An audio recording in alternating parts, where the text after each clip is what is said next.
as you know, I need to write a response to the court, and this is something that is delayed because of other important stuff. But most importantly, there is the issue that I've already spoken about many times, and maybe I should mention it again.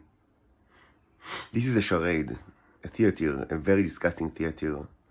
And I'm reluctant to take part of it. I'm doing it only because I owe it to my daughters, but it's not for the benefit of myself, and probably not even for their own benefit, that I will take part in this theater, in this dark theater. You all know very well that the whole charade is operated by the Shabak, with, of course, the cooperation of other intelligence services, particularly in the West. Because, they know better, they are smarter. They will solve the issue with movement of mouses and tongues. They don't want to push Israel to desperation.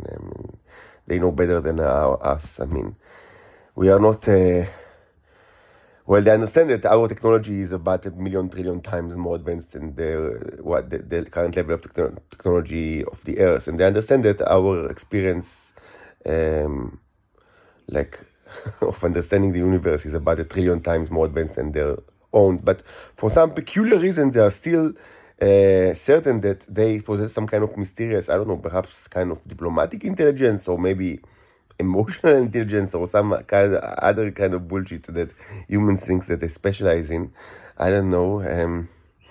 Which, its main imperative of this kind of intelligence that only Homo sapiens possess is that you must move your tongue and lips and produce vocals, and you are prohibited from movement of any limb, leg or an arm. That's the main imperative of this special kind of, perhaps, emotional intelligence that humans allegedly possess.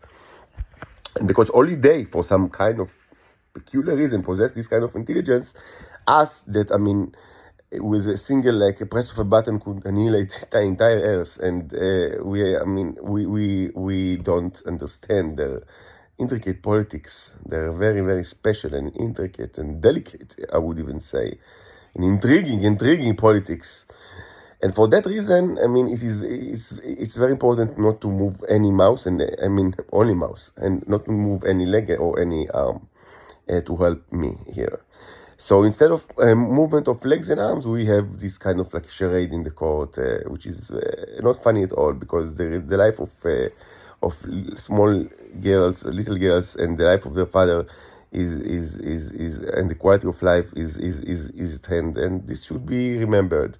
And of course, the Shabak is doing the usual barking and whuffing, and they will continue to bark even when they actually see the asteroids on with their own eyes, the naked eyes. They will continue to bark.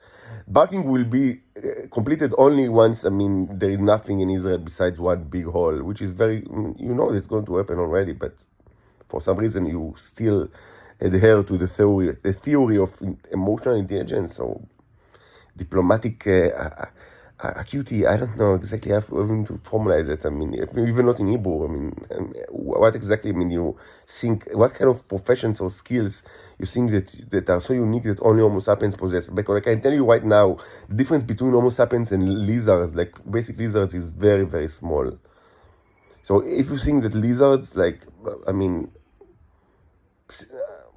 crocodiles, or I don't know, alligators, caimans, if you think that they possess special kind of emotional intelligence, then on the same vibe, you can argue that you yourself possess perhaps I don't know, a very special kind of intelligence. But no, you don't have anything more special than lizards have. You possess the same kind of skills and mental acuity. So yes, whatever your belief, your belief is, as we see, the factor makes you, prohibits you from moving any leg or arm. Only mouses and tongues are moving. And in the meantime, me and my daughters are crucified here by the Israeli government and the Israeli people. And of course, the whole the judicial process is just a joke. It's just a joke. It's a joke. No, it's a very unfunny joke because it is controlled by people of power in Israel, and don't really care about. I mean, of course that there are some kind of like cooperatives in the low levels, but and there are scumbags of course, but in principle, it's not really. It's not even an Inquisition. Even Inquisition was more fair than that. It's just a power play. That's all.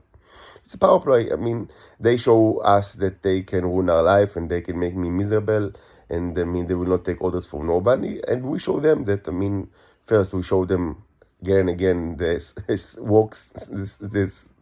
snakes, the water snakes that actually are now released in their land, and that they will 100% destroy in the water reservoirs and the Kinneret and the aquifers. Like 100% it's going to happen, and probably with them are deployed like millions of new viruses and germs that, as you've seen with your own eyes, are immune to, resistant to alcohol and to polydine, to iodine, to soap. I mean, you've seen it already. There is nothing that you need to be proved. You've seen what is deployed on your land right now, but you don't care. You've seen the asteroid, but you don't care. And I don't know if the Israelis, the Americans for certain, but maybe the Israelis as well have already seen the starships, even though what's more important is the radiation, the effects of the radiation that you were feeling since the 1970s, for more than 50 years. So it's not even a new thing.